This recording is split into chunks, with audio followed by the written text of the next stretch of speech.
लगेगी आग तो आएंगे कई घर जद में, यहाँ सिर्फ हमारा मकान थोड़ी है। सवाल ये नहीं था कि कौन था कौन नहीं था, सवाल ये है कि जो लोग इस कानून को पास कर रहे हैं वो इस मुल्क के मूल निवासी नहीं है। आप इंडिया गेट पे जाके देखिए किनका नाम है, कोई भी एक भी आरएसएस के लोगों का नाम है क्या? हिंदुस्तान से मोहब्बत भी थी, दिल के अंदर करवाहट भी थी और सच बोलने की ईमानदारी भी थी। अगर भाईजान ने अगर अभी हमको 500 रुपया दिए कि दारा बाबू आप लीजिए, आप इसको खर्च कीजिए, तो किसी तीसरे का क्या मजाल कि उनको रोके कि 500 रुपया आप क्यों दे रहे? वो तो 500 रुपया उनका है ना भाई। सड़क से लेकर संसद तक इसका घेराव करेंगे, चाहे इसके लिए मुझे शहादत पेश करनी पड़े, चाहे कुर्बानियां पेश करनी। इस मौके पर भी हमारा साथ दिया, मैं उनको सलाम पेश करता हूँ। केंद्र सरकार ने काला कानून हम मुसलमानों पर थोपने का काम किया, इन लोगों को भी जेल के सलाखों के अंदर बंद किया जाएगा। इनका हाल भी गद्दाफी जैसा। और उस जमीन पे आज केंद्र सरकार की गंदी निगाहें पड़ चुकी, और यूं कह लीजिए कि गंदी निगाहें हो चुकी। आपके जितने भी व्यूअर्स आपके मेरे माध्यम से आपके माध्यम से देख रहे हैं, मैं सबको सलाम पेश करता हूं। और कुछ दिन पहले ईद और रामनवमी गया, मैं उनके लिए सबको मुबारकबाद पेश करता हूँ। रही बात आपका सारा ये वक्त अमेंडमेंट बिल के ऊपर में है, तो आपने देखा कि किस तरीके से केंद्र सरकार ने काला कानून हम मुसलमानों पर थोपने का काम किया। मैं आपके चैनल के माध्यम से उन एमपीज को, जो हमारे बिरादराने वतन यानी कि हिंदू भाइयों ने जो इस मौके पर भी हमारा साथ दिया, मैं उनको सलाम पेश करता हूं आपके माध्यम के चैनल के माध्यम से, और उनको सैल्यूट पेश करता हूं। रमेश भाई, आप मुझे एक बात बताइए, हमारे अंगने में तुम्हारा क्या काम है?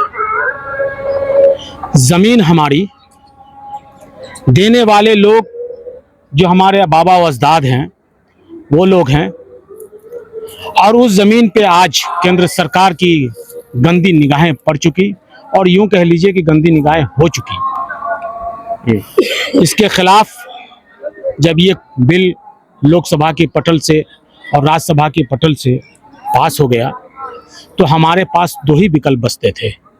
जो एक हमारे माननीय सांसद जी ने सुप्रीम कोर्ट में याचिका दायर की, हम कोर्ट के माध्यम से गुहार लगाएंगे और अपने तथ्यों को पेश करेंगे, और वहाँ से अपना इंसाफ की मुझे पूरी उम्मीद है, किरण नज़र आती है कि वहाँ से मुझे इंसाफ मिलेगा।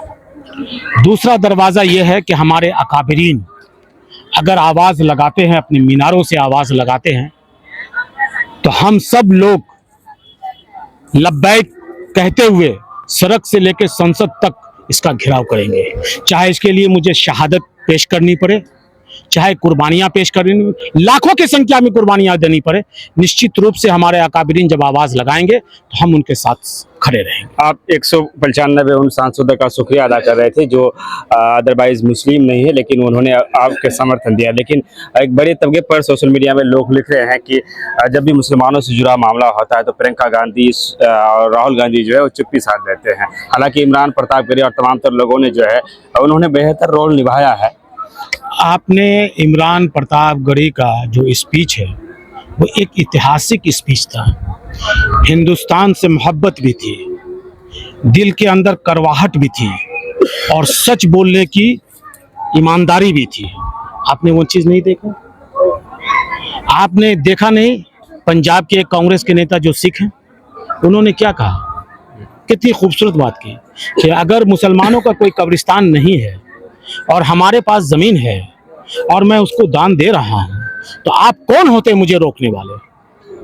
कितनी खूबसूरत बात है। अगर भाईजान ने अगर अभी हमको 500 रुपया दिए कि दारा बाबू आप लीजिए, आप इसको खर्च कीजिए, तो किसी तीसरे का क्या मजाल कि उनको रोके कि 500 रुपया आप क्यों दे रहे? वो तो 500 रुपया उनका है ना भाई, आप रोक लगा रहे हैं। सवाल ये था कि राहुल गांधी कुछ नहीं बोले। राहुल गांधी के सारे लोग बोले। और कौन है इमरान प्रतापगढ़ी?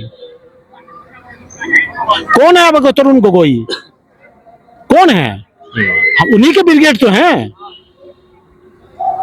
उन्हीं के इशारे पे तो सारी बातें होती हैं। क्या बात करते हैं साहब? नरेंद्र मोदी गायब थे इस बोर्ड से, यह भी सवाल हो सकता है ना। नरेंद्र मोदी जी थे क्या? नहीं थे ना। तो फिर सवाल यह नहीं था कि कौन था कौन नहीं था, सवाल ये है कि जो लोग इस कानून को पास कर रहे हैं वो इस मुल्क के मूल निवासी नहीं है। हमारे आबा व अजदाद ने जम्मू कश्मीर से लेकर हाथियों के चाप में शहादतें पेश की। आप इंडिया गेट पे जाके देखिए किनका नाम है, कोई भी एक भी आरएसएस के लोगों का नाम है क्या? आरएसएस के लोग 40 साल अपने दफ्तर पे झंडा नहीं फहराए साहब। आज आप लोगों को गुमराह कर रहे हैं। कांवड़ियों पे तो आप फूल बरसा रहे हैं साहब, कांवड़ियों पे फूल बरसा रहे हैं ना, लेकिन जब वही कांवड़िया आपसे नौकरी मांगने जाता है तो आप उस पर लाठी बरसाते हैं जनाब।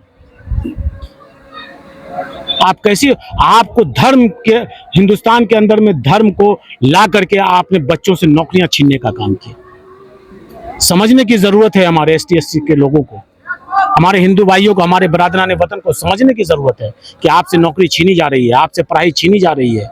आने वाले दिनों में कहा गया है ना, लगेगी आग तो आएंगे कई घर जद में, यहाँ सिर्फ हमारा मकान थोड़ी है। आपको चुपके आपको भी कत्ल किया जा रहा है, ये बात समझने की जरूरत है। रमेश भाई, हमारे अपने बरादरान वतन को मैं कहना चाहता हूँ, आपके माध्यम से कहना चाहता हूँ कि अब भी वक्त है, समझो। हम लोग जो मिल करके ईद के मौके पे सेवैया खाते थे, आज आए ना सेवैया खाने के लिए, ये मोहब्बत है ना। जाजी जब सेवै खाने आए ना, ईद मिलन करने आए हैं ना, ये हमारी खूबसूरती है, ये हमारी पहचान है। इस पहचान को मिटाना चाहती है भारतीय जनता पार्टी, जिसका कोई भी हमारे मुल्क में कोई भी योगदान नहीं रहा। गलती से वो हिंदू मुसलमान कारकर गद्दी पे बैठ गए हैं, लेकिन जब हमारे लोगों को, हमारे बिरादरान वतन को, हम सबको ये बात समझ में आएगी तो इन लोगों को भी जेल के सलाखों के अंदर बंद किया जाएगा। इनका हाल भी गद्दाफी जैसा होगा। चलिए, बहुत बहुत शुक्रिया आपका।